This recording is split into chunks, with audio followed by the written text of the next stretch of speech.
Going into 2020, I think this year is going to be awesome for film. Oh, December 2019, Ryan. How I love your optimism. Enjoy that optimism while you can because the real life Thanos snap is coming a couple of weeks later. All your most anticipated movies are going to either move to 2021 or to the end of the year. So get hip to terms like social distancing and stock up on toilet paper. Yes, toilet paper. Because the last movie you're gonna watch in a theater is Onward, which is gonna go to Disney Plus a month after its release anyway. Pixar is still a film company I absolutely love. Even as I'm in my mid 30s, I still look forward to whatever they put out. When I saw the trailer for Onward, I felt it looked clever. Onward is set in a fantasy world that mirrors our own world where mythical creatures live like we do. The film is about how Ian, voiced by Tom Holland, wishes to see his father, who died before he was born. His older brother Barley, voiced by Chris Pratt, summons him, but they are only able to get his legs. The two brothers have 24 hours to get a stone that can bring his full body back to see their father one last time. A good fantasy movie needs to have great world building to it. Onward builds upon its world so well. Mushroomton feels modern yet still retains a fantastical element to it. There are even clever uses of fantasy creatures such as unicorns who dig in trash and biker pixies who cracked my shit up every time they were on screen. I also love how this Dungeons and Dragons style game Barley plays is the catalyst of this film. Tom Holland and Chris Pratt have great brotherly chemistry together. These two are clearly having the time of their lives.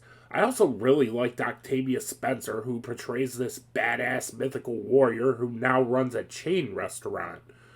But while watching this film, the only word I can muster up with this is fine.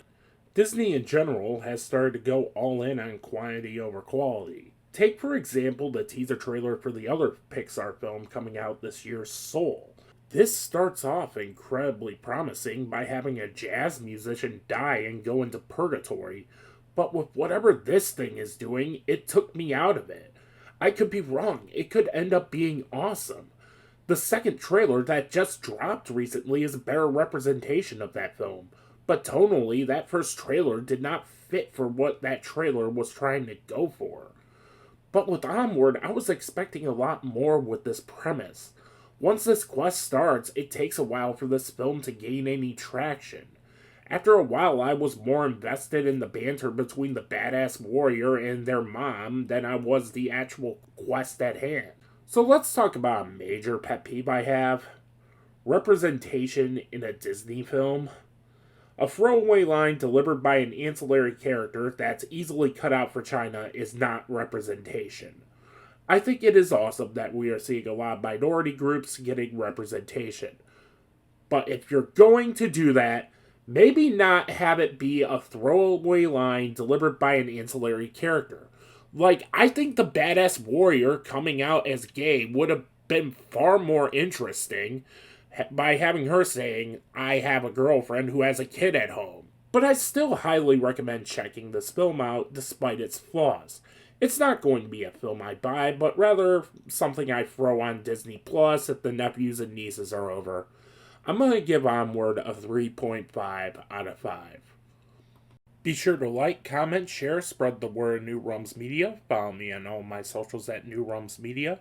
And until then, I'll see you next time.